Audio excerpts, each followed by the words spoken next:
Hi, my name is Ashley Combs. I am the holistic nutritionist here at the Atma Clinic. Today I wanted to jump on here and talk a little bit about Thanksgiving since that's right around the corner. Seemingly, we always have that inevitable post-dinner slump, and I wanted to chat with you about what are ways that we can, well, try to avoid that and just enjoy the actual holiday with family. So, well, the first tip I have out of many is to just balance your plate. Balance your plate. When I say, balance, finding balance, I want you to prioritize having some protein, having some healthy fat, and very importantly, having some kind of fiber, some plant fiber. This is to help, balance our energy levels, to help with fullness but not have the sluggishness. When I talk about fiber, that can come from all different kinds of plants. It's not just vegetables. It can be fruit. It can be even starchy vegetables. Whole foods is kind of the main theme there.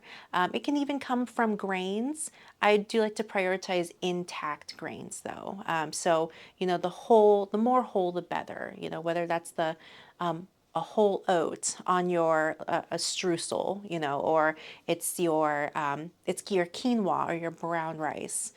So balance your plates. Tip number 2, portion control. The best way to do this is to see if you can find a smaller plate available to, you can get a little bit of everything on a plate. It's an easier job to finish and you don't feel like you have to be a part of the Clean Plate Club. And you can go back for more. It's when we have those bigger saucers, you sometimes feel like you throw on everything that's good because, well, we eat with our eyes. And then you get overwhelmed halfway through and it's like, oh, I put too much on here. So yeah, small plates is a great way for portion control. Tip number 3, ingredient swaps. Whether you are, taking a dish over to your family's house or you're hosting the big shebang, look up or think about swapping out some of those more traditional but less nutrient dense ingredients in your dishes. So, for example, if it calls for sour cream, think about using something like Greek yogurt, which is an easy swap. If you are usually maybe you use something like a vegetable oil or a canola oil. Think about making the swap for something like an olive oil if it's something that doesn't need too high of heat, or maybe like an avocado oil that does need the higher heat. Even like a grass-fed butter is going to be much better than those refined vegetable oils. Another one is your sweeteners. Instead of like a refined white sugar, find something that's a little bit more nutrient dense, like a coconut sugar. That's a great one. Even honey, maybe a little maple. And of course, fruit. You can sweeten fruit, or you can sweeten things with fruit endlessly. So think about that. And then another one is like your mashed potatoes. Mashed potatoes are great. Maybe think about doing a sweet potato mash. For the extra phytochemicals, or you can even cut your potatoes with something like a mashed cauliflower. Some people don't love a full cauliflower mash. It does have an interesting texture, but if you mix it with a mashed potato, it's great. So tip number 4, hydration.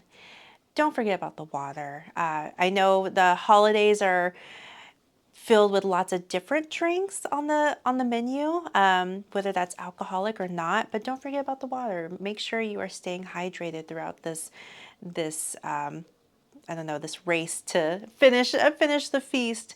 So, one, think about having good amount of water before you eat. And then also have some, make sure you're getting a good amount of water after you eat, but maybe a little between your servings.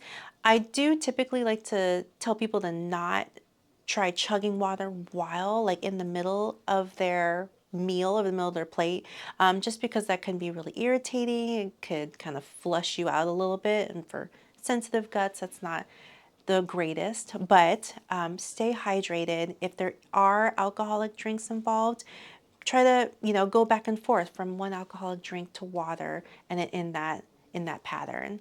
And then the water doesn't have to be boring. You know, throw some fruit in there, some berries, some citrus, and just make it fun. But also enjoy the holiday. So, but making sure that you are being health forward as well. Tip number 5, take the time to savor and enjoy your meal and the experience. So this one's a little more about mindful eating.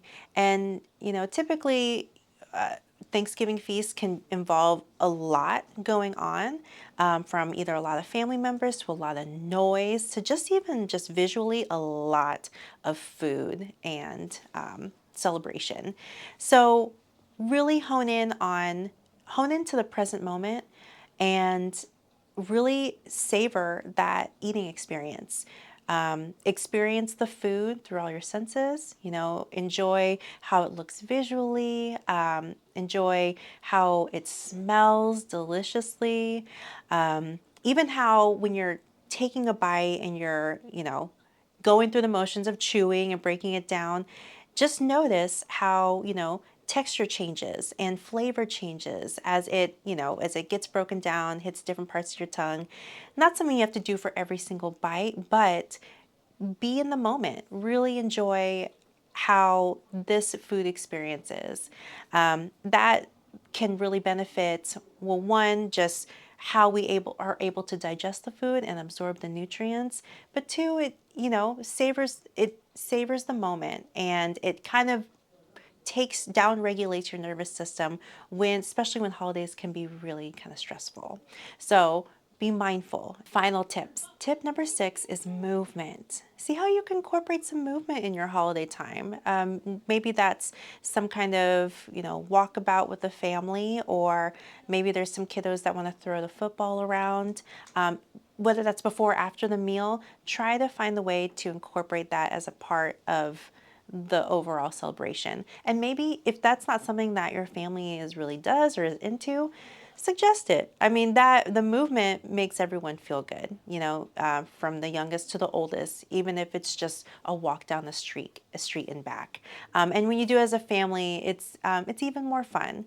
And we want to incorporate this movement to help with our energy levels, to help with the digestion, really prevent the sluggishness, like I mentioned, and reduce the stress, because, you know, holidays can be stressful. So if it's not already, make movement a part of the tradition as well. So I invite you to comment below with either your favorite dish, maybe tips that you have to make a more healthful holiday, or even any of the tips that you liked from this video that you plan on using.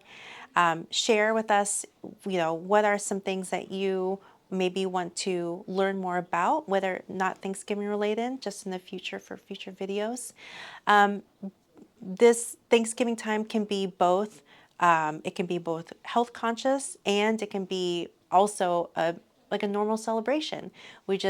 Some mindfulness and some intentions. Okay, so like and subscribe to the Atma MD, and I look forward to hearing some of your other video ideas and making another video for you in the future.